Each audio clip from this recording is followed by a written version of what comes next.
పాడి పంట అంటుంటారు. ఇవాళ పంట కంటే కూడా పాడి చాలా వరకు లాభదాయకంగా ఉంటుంది. మరి పాడిలో కూడా వాటి సంతతి ద్వారా ఎక్కువ లాభాలు ఆర్జించాలి అంటే వాటి సంతతిని ఆరోగ్యంగా పెంచుకోవాల్సిన బాధ్యత పశుపోషకులపైన ఉంది. పశుపోషకులు ఎలాంటి జాగ్రత్తలు పాటిస్తే వాటి సంతతి ద్వారా మంచి లాభాలు ఆర్జించవచ్చు? ఏడాదికో దూడను తీసుకోవాలంటే చూలు కట్టించడంలో ఎలాంటి మెలకువలు పాటించాలి? ముఖ్యంగా ఎట్లాంటి దానాన్ని అందిస్తే వెంటనే ఎదకొస్తుంది? పశువు ఆరోగ్యంగా ఉండాలంటే ఎలాంటి జాగ్రత్తలు తీసుకోవాలి? ఇత్యాది అంశాల గురించి తెలియజేయడానికి కలుజోలపాడు పశు వైద్యురాలు డాక్టర్ జె సౌజన్య గారు మన ముందున్నారు. వారి ద్వారా తెలుసుకుందాం. నమస్కారం మేడం. నమస్కారం అండి. మేడం, మరి ఇవాళ పాడి కంటే కూడా వాటి సంతతి ద్వారా వాటి దూడల ద్వారా చాలా వరకు లాభాలు వస్తున్నాయి. నాణ్యమైన దూడల పెంపకం ద్వారా మంచి లాభాలు ఆర్జిస్తున్న పరిస్థితులు మనం చూస్తున్నాం. మరి ఏడాదికో దూడ ఈ పథకం ద్వారా ఎలాంటి లాభాలున్నాయి? రైతు ఎలాంటి జాగ్రత్తలు తీసుకుంటే ఈ పథకం ద్వారా మరింత లబ్ధి పొందేదానికి అవకాశం ఉందంటారు? ఏడాదికి ఒక దూడ అంటే సంవత్సరానికి ఒక దూడను కనడం. ఇది పాడి పరిశ్రమలో ముఖ్యమైన లక్ష్యం. పశుపోషణలో ఒక గేదె కానీ ఆవు కానీ ప్రతి సంవత్సరం దూడను ఇవ్వడం వలన పాడి రైతులకు అధిక లాభాలు వస్తాయి. ఎందుకంటే ప్రతి సంవత్సరం దూడ పుడితే ఆవు లేదా గేదె పాలు ఇస్తూనే ఉంటుంది. మరియు దూడని అమ్మడం ద్వారా కూడా రైతుకి ఆదాయం వస్తుంది. అయితే ఏడాదికో దూడను కనడం అనేది సవాళ్లతో కూడుకున్నది. దీనికి రైతుల పట్ల సరైన పోషణ, పశువుల ఆరోగ్యం మరియు సంతానోత్పత్తి నిర్వహణ గురించి అవగాహన ఉండడం చాలా అవసరం. ప్రతి పశువుకు గరిష్ట ఉత్పాదక శక్తి 2 నుండి 12 సంవత్సరాల వరకు ఉంటుంది. ప్రతి రైతు ఒక పశువు నుండి 8 నుండి 9 ఈతలు పొందే అవకాశం ఉన్నప్పటికీ సరాసరిన 5 నుండి 6 ఈతలు మాత్రమే పొందగలుగుచున్నారు. అందుకు కారణం పాడి రైతులకు పశువుల పోషణ మరియు యాజమాన్యంలో ఉన్నటువంటి అవగాహన లోపం, అపోహలు మరియు అనుమానాలు. వాటి కారణంగా పశువులకు ఉన్న ఉత్పాదక సామర్థ్యాన్ని వినియోగించుకోవడం లేదు. అలాగే ముఖ్యంగా వాటి సంతతి అనగా 3 దూడలను కోల్పోవడం జరుగుతున్నది. అదనంగా వచ్చు 3 దూడలలో ఖచ్చితంగా కనీసం ఒక పెయ్య దూడ వచ్చే అవకాశం ఉంది. ఆ దూడను సరి అయిన శాస్త్రీయ పద్ధతిలో పోషించిన ఎడల త్వరగా ఎదిగి మంచి పాడి పశువుగా తయారవుతుంది. దీని వలన కూడా రైతు ఆదాయం పొందవచ్చును. అయితే రైతులు పశువుల పెంపకం, సరైన పోషణ, పశువుల ఆరోగ్యం, సంతానోత్పత్తి నిర్వహణ గురించి అవగాహన కలిగి ఉండడం అవసరం. మొదటిది పశువుల పెంపకం. ఏ ఏ ప్రాంతాలలో ఏ రకమైన పశువులు ఇమ్మడగలవు అనేది తెలుసుకోవాలి. ఉదాహరణకు సంకరజాతి పశువులైన జెర్సీ క్రాస్ పశువులు కొంతమేర ఉష్ణోగ్రతను తట్టుకోగలవు. అదేవిధంగా గేదె జాతులైన ముర్రా, జఫ్రాబాడీ మన పశ్చిమ ప్రాంతాలకు అనువైనవి. పశువులకు తగినంత స్థలం ఉండాలి. ఒక పశువుకు ఆరు బయట తిరుగుటకు 7 నుండి 8 చదరపు మీటర్ల స్థలం ఉండాలి. పాలిచ్చే పశువులకు, వట్టిపైన పశువులకు, చిన్న పశువులకు, పెద్ద దూడలకు, ఆంబోతులకు వేరువేరుగా షెడ్డులను నిర్మించాలి. ముఖ్యంగా షెడ్డులో నేలని సిమెంట్ కాంక్రీట్తో చేసినట్లయితే షెడ్డుని పరిశుభ్రంగా ఉంచడానికి వీలవుతుంది. షెడ్డులో గాలి, వెలుతురు ధారాళంగా ఉండాలి. పచ్చిమేత సాగు చేయుటకు, త్రాగునీరు కోసం, పశువులను శుభ్రపరచడం కొరకు షెడ్డులను పరిశుభ్రం చేయటం కోసం నీటి వసతి అందుబాటులో ఉండేలా చూసుకోవాలి. పశువుల పాక నిర్మాణానికి చుట్టుప్రక్కల ప్రాంతం కన్నా ఎత్తైన ప్రదేశాన్ని ఎంచుకోవాలి. తద్వారా వర్షపు నీరు మరియు పశువులు విసర్జించిన మలమూత్రాలు సులభంగా పాక పరిసర ప్రాంతాల నుండి తొలగింపబడతాయి. అందులోని రెండవ అంశం సరైన పోషణ. మరి ప్రతి ఒక్క పశువుకి రోజుకి 25 నుండి 30 కేజీల పచ్చి మేత, 6 నుండి 8 కేజీల ఎండు మేత, 4 నుండి 5 కేజీల వరకు సమీకృత దానా ఇవ్వవలసి ఉంటుంది. జొన్న, సజ్జ, మొక్కజొన్న, సూపర్ నేపియర్, కో1, కో2, కో3, కో4, రెడ్ నేపియర్, బుల్లెట్ నేపియర్ మొదలగునవి వాటి మేతల యొక్క కాండములు పెద్దగా లావుగా ఉండటం వలన వాటిని చిన్న చిన్న ముక్కలుగా చాఫ్ కటర్ సహాయంతో చేయడం వలన పశువులు సులభంగా తినగలుగుతాయి. వాటిలోని పోషక పదార్థాలు కూడా పశువుకి అందుతాయి. మనం రోజుకు ఇవ్వవలసిన గడ్డిని సగభాగం ఉదయం, మిగిలిన సగభాగం సాయంత్రం అందించవలెను. మనం ఇచ్చే మేపు పదార్థాలను మార్చకూడదు. ఒకవేళ మనం ఏదైనా కొత్త మేపు పదార్థాలను ఇవ్వాలంటే మొదట తక్కువ మోతాదు ఇచ్చి క్రమంగా పెంచుకుంటూ పోతే జీర్ణ సంబంధమైన ఉబ్బరం లాంటి వ్యాధులను నివారించుకోవచ్చు. ఇచ్చే మేపు పదార్థాలను రోజు ఒకే సమయానికి ఇవ్వాలి. పాలకు వాసన ఆస్వాదించే మేపు పదార్థాలు ఇచ్చేటప్పుడు వాటిని పాలు పితికిన తర్వాత ఇవ్వవలెను. దానా మోతాదును పశువుల పాల ఉత్పత్తిని బట్టి ఇవ్వాలి. పశువు ఇచ్చే పాలలో ప్రతి 2 లీటర్ల పాల ఉత్పత్తి తర్వాత అదనంగా కేజీ దానా ఇవ్వవలసి ఉంటుంది. ఇవ్వవలసిన దానాను ఉదయం, సాయంత్రం పాలు పితికే ముందు ఇవ్వాలి. పశువులకి ఇవ్వవలసిన దానాను ఒక రోజులో ఎక్కువ సార్లు ఇవ్వటం వలన అది పెద్ద పొట్ట యొక్క కదలికలను మరియు పాలలో వెన్న శాతం తగిన మోతాదులో ఉండటానికి దోహదపడుతుంది.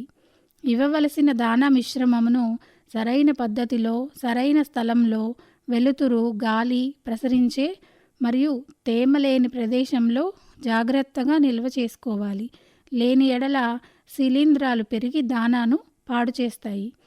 పశుపోషణలో ఈ మధ్యకాలంలో బైపాస్ ప్రోటీన్ల ప్రాముఖ్యత సంతరించుకున్నాయి. వీటిని పశుదానాలో కలిపి ఇవ్వడం వలన పాల ఉత్పత్తి మరియు నాణ్యత పెరుగుతుంది. మనమిచ్చే దానాతో పాటు ఖనిజ లవణ మిశ్రమమును కూడా ఇవ్వడం వలన పాల దిగుబడి మరియు పునరుత్పత్తి మెరుగుపడుతుంది. ఈ మిశ్రమాన్ని దానాలో కలిపి కానీ, ఇటుకల రూపంలో కానీ పాకలో వేలాడదీయవచ్చు. పాడి పశువులకి ఎల్లప్పుడూ త్రాగునీరు లభ్యం అయ్యేటట్లు చూడాలి. ఇక 3వ అంశం పశువుల ఆరోగ్యం.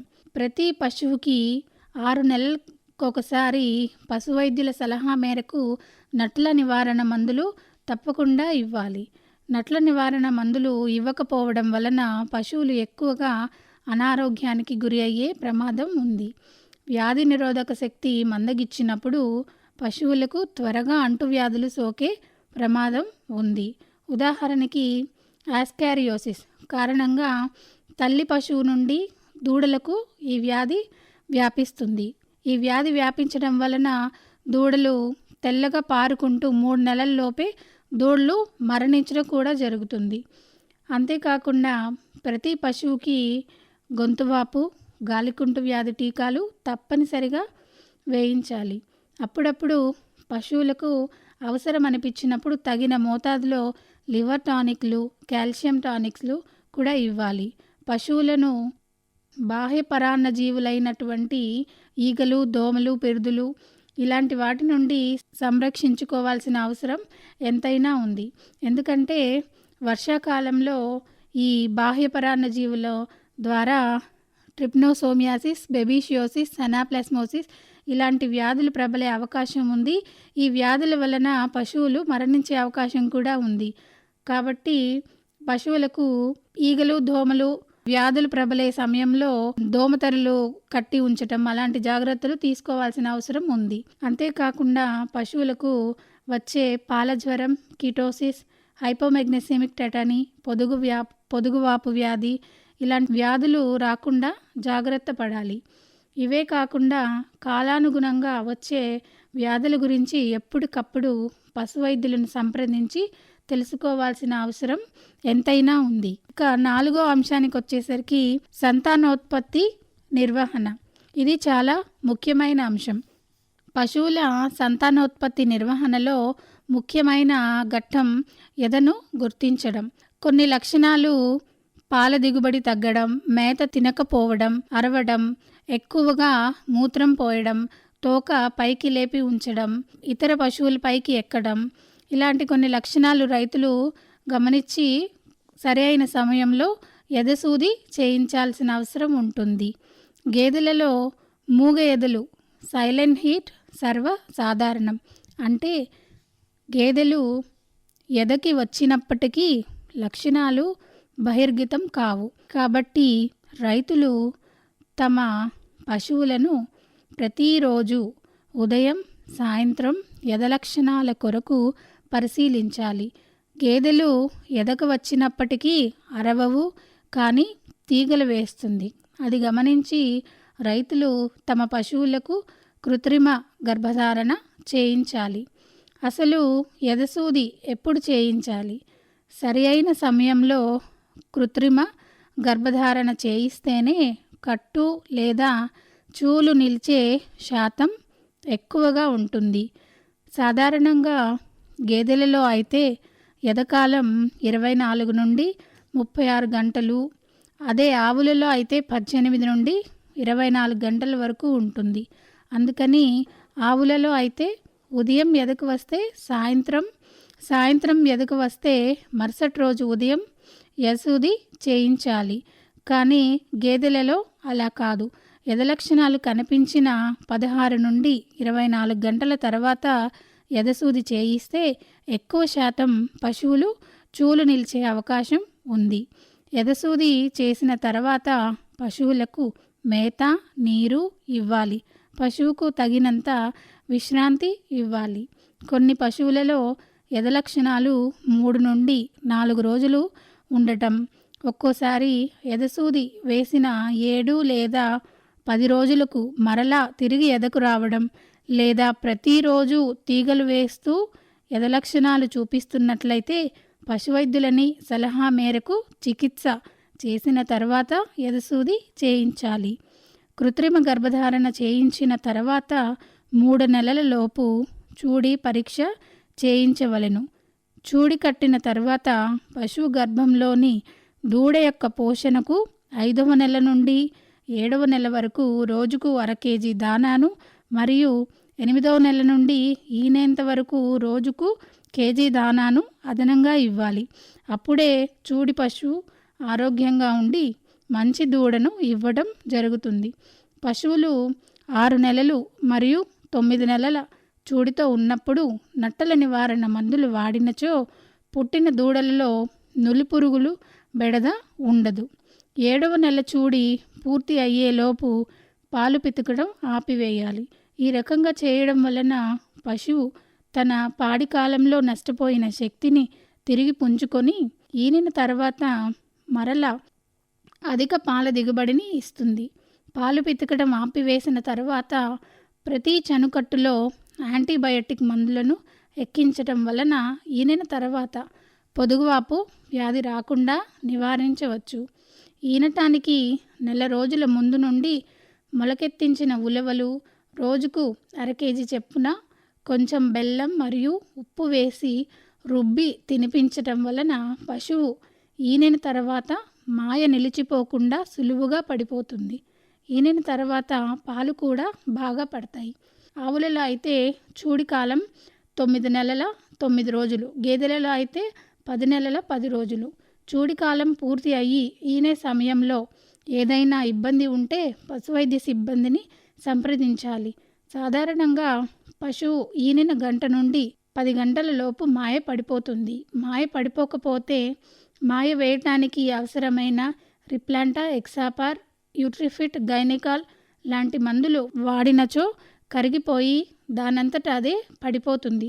రైతులు పశువు ఈనిన తర్వాత మాయ గర్భాశయంలో ఉండిపోతే ప్రమాదమని తొందరపడి తీయిస్తూ ఉంటారు. అలా చేయడం గర్భాశయంలో ఇన్ఫెక్షన్ అయ్యి మరలా చూలు కట్టడం కష్టమవుతుంది. నేటి పెయ్యి దూడే రేపటి పాడి ఆవు అన్న సామెతను గుర్తించి దూడకు పుట్టిన వెంటనే జున్ను పాలను తాగించడం, తరువాత శరీర బరువును బట్టి పాలను, 3వ నెల నుండి దానాను, మేతను ఇవ్వడం లాంటి అంశాలపై అవగాహన కలిగి ఉండాలి. అంతేకాకుండా క్రమబద్ధంగా నట్టల నివారణ మందులు తాగించడం, టీకాలు వేయించడం, బాహ్యపరాన్న జీవుల నివారణ చేసుకోవడం లాంటి యాజమాన్య పద్ధతులను పాటించి పెయ్య దూడలను మంచి పాడి గేదెలుగా తయారు చేసుకోవచ్చు. మేడం, మరి ప్రాథమికంగా మనం గమనిస్తే దూడల్లో ఎక్కువగా పుట్టిన వెంటనే కాకపోయినా కొద్ది కాలంలో వాటిల్లో మనం చూస్తే మరణాల శాతం అనేది ఎక్కువగా ఉంటుంది. ఈ దూడల్లో మరణాల శాతం తగ్గాలి అంటే ఎలాంటి జాగ్రత్తలు తీసుకోవాలంటారు రైతు స్థాయిలో?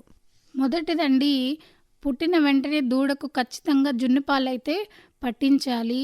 రెండవది, ఈ బొడ్డు తాడు కత్తిరించిన తర్వాత పొవిడోనైడిన్ ద్రావణంతో ఆ బొడ్డు యొక్క భాగాన్ని శుభ్రం చేసుకోవడం వలన చాలా వరకు కూడా మరణాలు నివారించవచ్చు.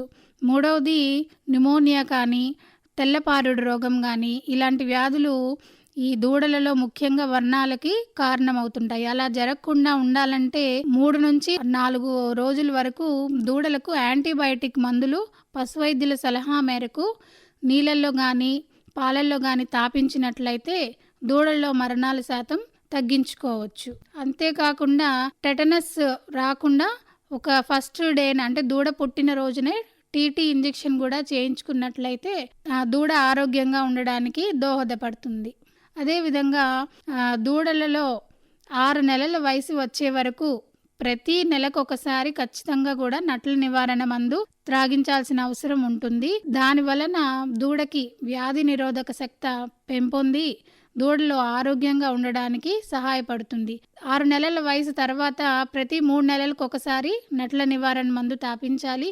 దూడ వయసు సంవత్సరం తర్వాత నుంచి ప్రతి 6 నెలలకు ఒకసారి నట్ల నివారణ మందుగిన తాపించినట్లయితే దూడలు త్వరగా ఎదిగి త్వరగా మన పడ్డ దూడ స్టేజ్ నుంచి కూడా గర్భసంచి మంచిగా ఎదుగుదల జరిగి త్వరగా ప్యూబర్టీ స్టేజ్ దాటి యానిమల్ త్వరగా ఎదిగి వచ్చి అది చూలు కట్టే అవకాశం పెరుగుతుంది. కాబట్టి ప్రతి రైతు కూడా దూడలకి నట్ల నివారణ మందులు తాపించడంలో నిర్లక్ష్యం వహించకుండా జాగ్రత్త తీసుకోవాలి.